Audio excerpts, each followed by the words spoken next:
ಮಂಜಿನಿಂದ ಸಂಪೂರ್ಣ ಮುಚ್ಚಿದ್ದ ಆ ರಿಸಾರ್ಟ್ನಲ್ಲಿ ಬೆಳಗಿನ ಮೊದಲ ಕಿರಣ ಮೂಡುವ ಮುನ್ನವೇ ಒಂದು ವಿಚಿತ್ರ ಘಟನೆ ಎಲ್ಲರನ್ನೂ ಬೆಚ್ಚಿಬೀಳಿಸಿತು. ಹೊಸದಾಗಿ ಮದುವೆಯಾದ ವಧು ಇದ್ದ ಕೊಠಡಿಯ ಬಾಗಿಲು ಒಳಗಿನಿಂದಲೇ ಅರ್ಧ ತೆರೆದಿತ್ತು. ಅವಳ ಮೊಬೈಲ್, ಬ್ಯಾಗ್ ಮತ್ತು ಮದುವೆಯ ಉಂಗುರ ಕೊಠಡಿಯಲ್ಲೇ ಇತ್ತು. ಆದರೆ ಅವಳು ಮಾತ್ರ ಎಲ್ಲಿಯೂ ಇರಲಿಲ್ಲ. 3 ದಿನಗಳ ನಂತರ ಹೊರಬಂದ ಸತ್ಯ ಅದು ಕಾಣೆಯಾದ ಕಥೆಯಲ್ಲ, ಬದುಕಿನ ಅರ್ಥವೇ ಬದಲಿಸುವ ಮಾನವೀಯತೆಯ ಕತೆ ಎಂದು ಎಲ್ಲರಿಗೂ ತಿಳಿಸಿತು. ಕೊಡಗಿನ ಬೆಟ್ಟಗಳ ನಡುವೆ ನೆಲೆಸಿದ್ದ ಒಂದು ಸುಂದರ ಪ್ರಕೃತಿ ರಿಸಾರ್ಟ್ಗೆ ಹೊಸದಾಗಿ ಮದುವೆಯಾದ ಜೋಡಿ ಶರತ್ ಮತ್ತು ಈಶಾನಿ ಹನಿಮೂನ್ಗಾಗಿ ಬಂದಿದ್ದರು. ಶರತ್ ವಾಸ್ತುಶಿಲ್ಪಿಯಾಗಿದ್ದರೆ ಈಶಾನಿ ಮಕ್ಕಳ ಮನೋವೈದ್ಯೆಯಾಗಿದ್ದಳು. ಇಬ್ಬರೂ ಪರಸ್ಪರ ಗೌರವದಿಂದ ಬದುಕನ್ನು ಆರಂಭಿಸಿದ್ದರು. ರಿಸಾರ್ಟ್ಗೆ ಬಂದ ಮೊದಲ ದಿನ ಮಳೆ, ಮಂಜು ಮತ್ತು ಕಾಫಿ ತೋಟಗಳ ನಡುವೆ ಕಳೆಯಿತು. 2ನೇ ದಿನ ಪ್ರಕೃತಿ ವೀಕ್ಷಣೆ, ಛಾಯಾಚಿತ್ರಗಳು ಮತ್ತು ಭವಿಷ್ಯದ ಕನಸುಗಳಿಂದ ತುಂಬಿತ್ತು. ಎಲ್ಲವೂ ಸುಂದರವಾಗಿಯೇ ಕಾಣುತ್ತಿತ್ತು. ಆದರೆ 3ನೇ ದಿನದ ಬೆಳಗ್ಗೆ ಅವರ ಜೀವನವೇ ಬದಲಾಗಿತು. ಶರತ್ ಎದ್ದಾಗ ಈಶಾನಿ ಹಾಸಿಗೆಯಲ್ಲಿ ಇರಲಿಲ್ಲ. ಅವಳು ಬಾಲ್ಕನಿಯಲ್ಲಿ ಇರಬಹುದು ಎಂದುಕೊಂಡ. ಅಲ್ಲಿಯೂ ಇರಲಿಲ್ಲ. ತೋಟದಲ್ಲಿ ಹುಡುಕಿದ. ರೆಸ್ಟೋರೆಂಟ್ನಲ್ಲಿ ವಿಚಾರಿಸಿದ. ಯಾರೂ ಅವಳನ್ನು ನೋಡಿರಲಿಲ್ಲ. ಕೊಠಡಿಗೆ ಮರಳಿದಾಗ ಅವಳ ಮೊಬೈಲ್, ಪರ್ಸ್ ಮತ್ತು ಉಂಗುರ ಮೇಜಿನ ಮೇಲೆ ಇರುವುದು ಕಂಡುಬಂತು. ಯಾರಾದರೂ ಸ್ವಯಂ ಹೋಗುವವರು ತಮ್ಮ ಅಗತ್ಯ ವಸ್ತುಗಳನ್ನು ಬಿಟ್ಟು ಹೋಗುವುದಿಲ್ಲ ಎಂಬುದು ಅವನಿಗೆ ಅರ್ಥವಾಯಿತು. ರಿಸಾರ್ಟ್ ಸಿಬ್ಬಂದಿ ತಕ್ಷಣ ಹುಡುಕಾಟ ಆರಂಭಿಸಿದರು. ಸಿಸಿಟಿವಿ ದೃಶ್ಯಗಳನ್ನು ಪರಿಶೀಲಿಸಿದಾಗ ಬೆಳಗಿನ 5 ಗಂಟೆಗೆ ಈಶಾನಿ ಒಬ್ಬಳೇ ರಿಸಾರ್ಟ್ನ ಹಿಂಭಾಗದ ಕಾಡಿನ ದಾರಿಯಲ್ಲಿ ನಡೆದು ಹೋಗುತ್ತಿರುವುದು ಮಾತ್ರ ಕಾಣಿಸಿತು. ನಂತರ ಯಾವುದೇ ಕ್ಯಾಮೆರಾದಲ್ಲೂ ಅವಳು ಕಾಣಿಸಲಿಲ್ಲ. ಪೊಲೀಸರು ಬಂದರು. ಹುಡುಕಾಟ ಶುರುವಾಯಿತು. ಕಾಡು, ಹೊಳೆ, ಗುಡ್ಡ, ಕಣಿವೆ ಎಲ್ಲೆಡೆ ಪರಿಶೀಲಿಸಲಾಯಿತು. ಯಾವುದೇ ಸುಳಿವು ಸಿಗಲಿಲ್ಲ. ಮಾಧ್ಯಮಗಳು ಈ ಸುದ್ದಿಯನ್ನು ಪ್ರಸಾರ ಮಾಡತೊಡಗಿದವು. ಸಾಮಾಜಿಕ ಜಾಲತಾಣಗಳಲ್ಲಿ ಹಲವಾರು ಊಹಾಪೋಹಗಳು ಹರಿದಾಡಿದವು. ಕೆಲವರು ಅಪಹರಣ ಎಂದರು. ಕೆಲವರು ಅವಳು ಓಡಿ ಹೋಗಿದ್ದಾಳೆ ಎಂದು ಹೇಳಿದರು. ಆದರೆ ಶರತ್ ಮಾತ್ರ ಒಂದು ವಿಷಯವನ್ನು ನಂಬಲಿಲ್ಲ. ಈಶಾನಿ ಯಾವುದೇ ಕಾರಣವಿಲ್ಲದೆ ತನ್ನನ್ನು ಬಿಟ್ಟು ಹೋಗುವವಳಲ್ಲ ಎಂಬ ವಿಶ್ವಾಸ ಅವನಲ್ಲಿತ್ತು. 2ನೇ ದಿನ ಹುಡುಕಾಟ ನಡೆಯುತ್ತಿದ್ದಾಗ ಕಾಡಿನ ಅಂಚಿನಲ್ಲಿ ಒಂದು ಪುಟ್ಟ ಹುಡುಗನ ಚಪ್ಪಲಿ ಸಿಕ್ಕಿತು. ಅದು ಈಶಾನಿಯದ್ದಲ್ಲ. ಆದರೆ ಪೊಲೀಸರು ಆ ಪ್ರದೇಶವನ್ನು ಮತ್ತಷ್ಟು ಆಳವಾಗಿ ಪರಿಶೀಲಿಸಿದರು. ಅಲ್ಲಿ ಬೆಟ್ಟದ ಕೆಳಭಾಗಕ್ಕೆ ಹೋಗುವ ಒಂದು ಹಳೆಯ ಕಾಲುದಾರಿ ಕಂಡುಬಂತು. ಆ ದಾರಿ ಪ್ರವಾಸಿಗರು ಬಳಸುವ ದಾರಿಯೇ ಅಲ್ಲ, ಸ್ಥಳೀಯರಿಗೆ ಮಾತ್ರ ಗೊತ್ತಿದ್ದ ದಾರಿ. ಅದೇ ಸಮಯದಲ್ಲಿ ಹತ್ತಿರದ ಹಳ್ಳಿಯ ವೃದ್ಧನೊಬ್ಬ ಪೊಲೀಸರಿಗೆ ಮಾಹಿತಿ ನೀಡಿದ. 2 ದಿನಗಳ ಹಿಂದೆ ಒಬ್ಬ ಯುವತಿ ಆತುರದಿಂದ ಹಳ್ಳಿಗೆ ಬಂದು ಸಹಾಯ ಕೇಳಿದ್ದಳು.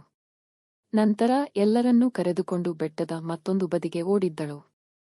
ಆ ಮಾಹಿತಿ ಕೇಳುತ್ತಿದ್ದಂತೆಯೇ ಪೊಲೀಸರು ಅಲ್ಲಿಗೆ ತೆರಳಿದರು.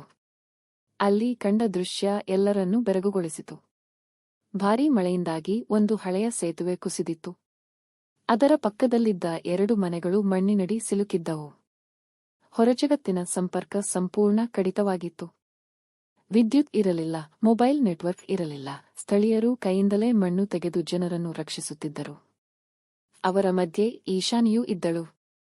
3 ದಿನಗಳಿಂದ ಅವಳು ನಿರಂತರವಾಗಿ ಗಾಯಗೊಂಡ ಮಕ್ಕಳನ್ನು ನೋಡಿಕೊಳ್ಳುತ್ತಾ, ವೃದ್ಧರಿಗೆ ನೆರವಾಗುತ್ತಾ ರಕ್ಷಣಾ ಕಾರ್ಯದಲ್ಲಿ ತೊಡಗಿಕೊಂಡಿದ್ದಳು.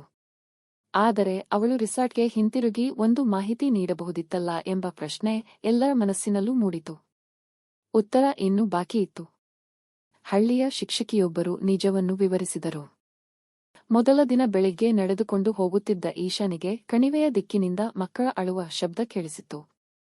ಅಲ್ಲಿಗೆ ಓಡಿ ಹೋದಾಗ ಭೂಕುಸಿತದಿಂದ ಅನೇಕರು ಸಿಲುಕಿರುವುದು ಗೊತ್ತಾಯಿತು. ಅದೇ ಸಮಯದಲ್ಲಿ ಒಂದು ಮಗು ಉಸಿರಾಟದ ತೊಂದರೆಯಿಂದ ಬಳಲುತ್ತಿತ್ತು. ಸಮಯ ವ್ಯರ್ಥ ಮಾಡಿದರೆ ಜೀವ ಉಳಿಯುವುದಿಲ್ಲ ಎಂದು ಅರಿತ ಈಶಾನಿ ತಕ್ಷಣ ಹಳ್ಳಿಯವರನ್ನು ಒಟ್ಟುಗೂಡಿಸಿದಳು. ಅವಳ ಮೊಬೈಲ್ಗೆ ನೆಟ್ವರ್ಕ್ ಇರಲಿಲ್ಲ. ಹಿಂತಿರುಗಿ ಸಹಾಯ ತರಲು ಕನಿಷ್ಠ 2 ಗಂಟೆ ಬೇಕಾಗುತ್ತಿತ್ತು. ಆ 2 ಗಂಟೆ ಯಾರಾದರೂ ಜೀವ ಕಳೆದುಕೊಳ್ಳುವಷ್ಟು ಅಮೂಲ್ಯವಾಗಿತ್ತು. ಆದ್ದರಿಂದ ಅವಳು ಅಲ್ಲೇ ಉಳಿದು ರಕ್ಷಣಾ ಕಾರ್ಯ ಆರಂಭಿಸಿದ್ದಳು. ಮಕ್ಕಳ ಮನೋವೈದ್ಯೆಯಾಗಿದ್ದ ಕಾರಣ ಭಯದಿಂದ ನಡುಗುತ್ತಿದ್ದ ಮಕ್ಕಳನ್ನು ಸಮಾಧಾನಪಡಿಸಿ, ಗಾಯಗೊಂಡವರಿಗೆ ಪ್ರಾಥಮಿಕ ನೆರವು ನೀಡಿ, ರಕ್ಷಣಾ ತಂಡ ಬರುವವರೆಗೆ ಎಲ್ಲರಿಗೂ ಧೈರ್ಯ ತುಂಬುತ್ತಿದ್ದಳು. 3ನೇ ದಿನ ರಾಷ್ಟ್ರೀಯ ವಿಪತ್ತು ನಿರ್ವಹಣಾ ತಂಡ ತಲುಪಿದಾಗ ಪರಿಸ್ಥಿತಿ ನಿಯಂತ್ರಣಕ್ಕೆ ಬಂದಿತು. ಆಗ ಮಾತ್ರ ಅವಳಿಗೆ ರಿಸಾರ್ಟ್ನಲ್ಲಿ ಎಲ್ಲರೂ ತನ್ನನ್ನು ಹುಡುಕುತ್ತಿದ್ದಾರೆ ಎಂಬುದು ತಿಳಿಯಿತು. ಶರತ್ ಅಲ್ಲಿಗೆ ತಲುಪಿದಾಗ ಈಶಾನಿ ಆಯಾಸದಿಂದ ನಿಂತಿದ್ದಳು.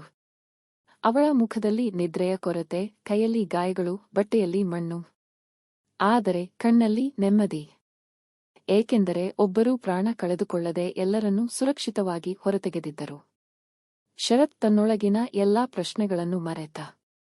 ತನ್ನ ಹೆಂಡತಿ ಕೇವಲ ಜೀವನ ಸಂಗಾತಿಯಲ್ಲ, ಅಪರಿಚಿತರ ಜೀವವನ್ನು ತನ್ನವರಂತೆ ಕಾಣುವ ಹೃದಯ ಹೊಂದಿದ್ದಾಳೆ ಎಂಬ ಹೆಮ್ಮೆ ಅವನಲ್ಲಿ ಮೂಡಿತು. ಆದರೆ ಕತೆ ಇನ್ನೂ ಮುಗಿದಿರಲಿಲ್ಲ. ರಕ್ಷಣಾ ಕಾರ್ಯ ಮುಗಿದ ನಂತರ ಒಂದು ಪುಟ್ಟ ಬಾಲಕಿ ಈಶಾನಿಯ ಕೈಬಿಡದೆ ಅತ್ತಳು. ಆ ಮಗು 3 ದಿನಗಳಿಂದ ತನ್ನ ತಾಯಿಯನ್ನು ಕಳೆದುಕೊಂಡ ಭಯದಲ್ಲಿತ್ತು. ಈಶಾನಿಯೇ ಅವಳಿಗೆ ತಾಯಿಯಂತೆ ಧೈರ್ಯ ನೀಡಿದ್ದಳು.